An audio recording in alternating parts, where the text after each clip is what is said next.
Hello दोस्तों, आदाब, नमस्ते और सत श्री अकाल। आज मैं आपको अपनी पहली स्टोरी सुनाने के लिए जा रही हूँ। ये स्टोरी एक सच्ची घटना पर आधारित है। ये घटना बिहार के सरसा की है और ये घटना 18 अगस्त 2024 को घटी थी। यहाँ पर रिंकू अपने एक छोटे से परिवार के साथ रहती थी। उसकी 2 बच्चे थे। एक बच्चे का नाम नैना कुमारी था, जिसकी उम्र 14 वर्ष थी, और उसका एक बेटा अमित था, जिसकी उम्र 10 वर्ष थी, और उसका पति रमेश मजदूरी का काम करता था। एक दिन रिंकू अपनी बेटी नैना कुमारी के साथ सवेरे 4 बजे फूल लेने के लिए निकली, लेकिन वापस लौट कर नहीं आई। लौट कर आई तो उसकी मौत की खबर। अमित, जो कि घर पर अकेला था, उसे उसके एक दोस्त ने दौड़कर आकर बताया कि तुम्हारे मम्मी और बहन की डेड बॉडी स्कूल में पड़ी है। क्योंकि रमेश, उसका पति, सवेरे 6 बजे ही ड्यूटी पर जा चुका था। रिंकू अक्सर पूजा करने जाती थी तो लेट ही आती थी। उसे लगा हो सकता है वो किसी अन्य महिला से बातचीत करने के लिए रुक गई हो।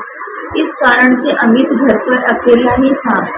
जैसे ही अमित ने ये खबर सुनी, वो हक्का बक्का सा दौड़ता हुआ गांव के नुक्कड़ पर पहुंचा, जहां पर उसका चाचा गांव के अन्य लोगों के साथ बैठे हुए थे।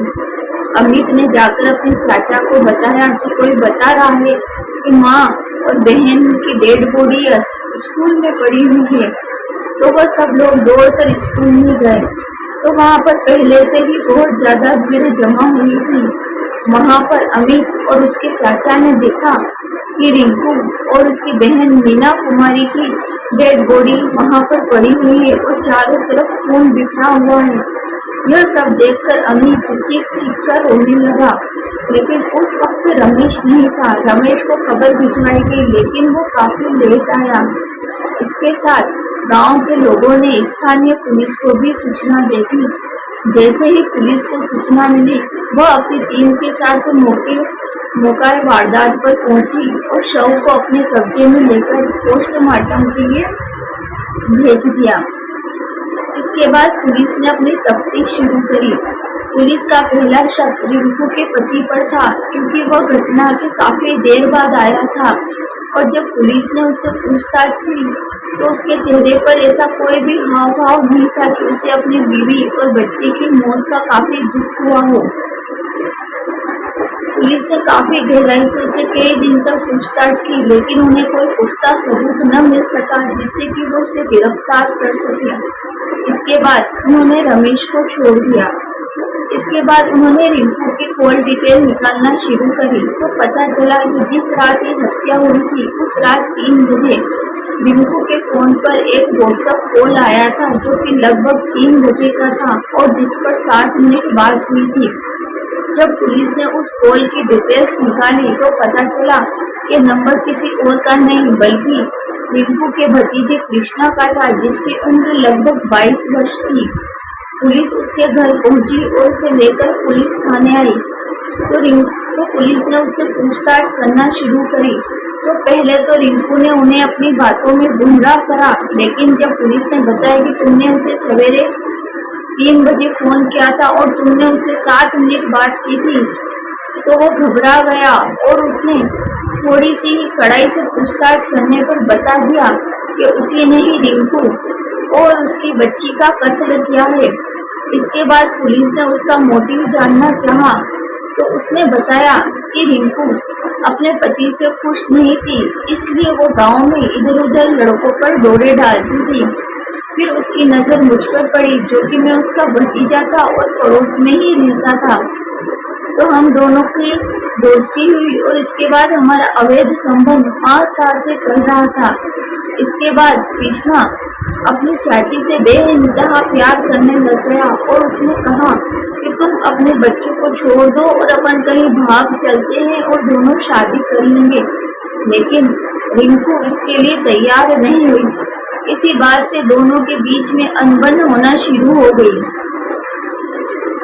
कुछ समय के लिए दोनों ने एक दूसरे से बातचीत करना बंद कर दिया।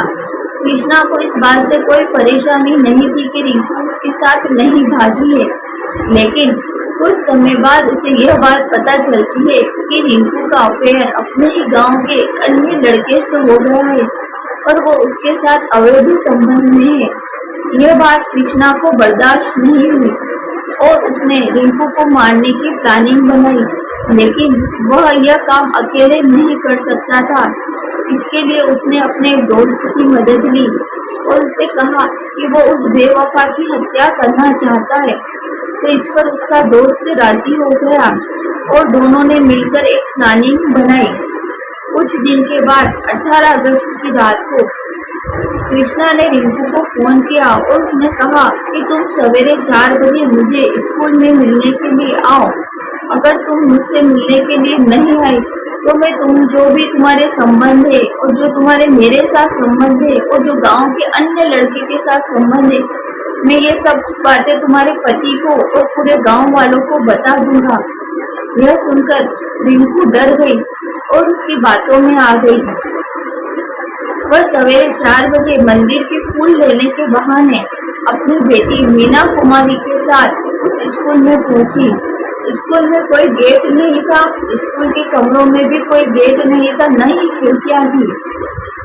जब रिंकू वहां पर पहुंची तो उसने देखा कि कृष्णा और उसका दोस्त वहां पर पहले से ही खड़े हैं। जब उन दोनों ने रिंकू को अपनी बेटी के साथ देखा तो वो थोड़े शक पका गए, लेकिन उन्होंने अपने आप को संभाला और उसके बाद उन्होंने रिंकू से कहा कि चलो हम कमरे के अंदर चलकर बात करते हैं, और उन्होंने मीना कुमारी को स्कूल के बाहर ही खड़ा कर दिया। जैसे ही रिंकू अंदर गई उनके बीच में थोड़ी सी बहस हुई और उसके बाद कृष्णा और उसके दोस्त ने उस पर धारदार हथियार से वार कर दिया, जो कि उन्होंने छुपा कर रख रखा था, जिससे कि मौके वारदात पर ही रिंकू की मौत हो गई। लेकिन ये सारा घटनाक्रम स्कूल के बाहर खड़ी हुई उसकी बेटी मीना कुमारी देख रही थी। जब उन्हें लगा कि मीना गांव में सभी को बता देगी तो हम लोग फंस जाएंगे, इसलिए उन दोनों ने मीना को भी मारने का फैसला किया। हालांकि उनका ऐसा कोई इरादा नहीं था। इसके बाद वो मीना को कमरे में लेकर आए और वो जैसे ही उसको मारने की कोशिश कर रहे थे, कृष्णा के दोस्त ने कहा कि मैं इसके साथ अपनी चाहत पूरी करना चाहता हूँ, लेकिन कृष्णा ने उसे ऐसा करने से मना कर दिया। इसके बाद उन दोनों ने मिलकर मीना की भी हत्या कर दी। इसके बाद वो हथियार वहीं पर फेंक कर वहां से भाग गए। उन्हें लगा कि इस घटना के बारे में किसी को नहीं पता चलेगा, लेकिन कहते हैं कि जुल्म कभी छुपता नहीं है और फूल चीख चीख कर अपने होने के बारे में बताता है। उसके एक कॉल ने उसकी वारदात को सारी दुनिया के सामने ला दिया। इस वक्त दोनों कृष्णा और उसका दोस्त दोनों जेल की सलाखों के पीछे हैं और रमेश को अभी तक भी यकीन नहीं हो रहा कि उसकी पत्नी ने उसको धोखा दिया और आज अमित बेचारा बिना माँ का बच्चा हो गया और अपनी बहन को भी उसने खो दिया। वो अभी तक सदमे में है क्योंकि उसने वो सारा घटनाक्रम अपनी आंखों से देखा था और गांव के लोगों को भी अभी तक इस हादसे पर यकीन नहीं हो रहा कि कृष्णा ऐसी हरकत कर सकता था। इस तरह अवैध संबंध होते हैं, इनका अंजाम हमेशा ही बुरा होता है, खासकर शादीशुदा जिंदगी में। इसलिए जहां तक हो सके लोगों को इन अवैध संबंधों से बचना चाहिए। धन्यवाद। हेलो दोस्तों, ये मेरी पहली ही क्राइम स्टोरी थी। अगर आपको मेरा ये चैनल पसंद आए तो मेरे चैनल को लाइक करें, शेयर करें और सब्सक्राइब करें। साथ ही मुझे अपने कीमती सुझाव दें। इस चैनल पर मैं आपके साथ सच्ची घटनाएं भी लेकर आऊंगी और काल्पनिक घटनाएं भी लेकर आऊंगी। और आप जैसी कहानियां मुझसे सुनना पसंद करते हैं उस कहानियों के बारे में मुझसे कमेंट करके जरूर बताएं। धन्यवाद।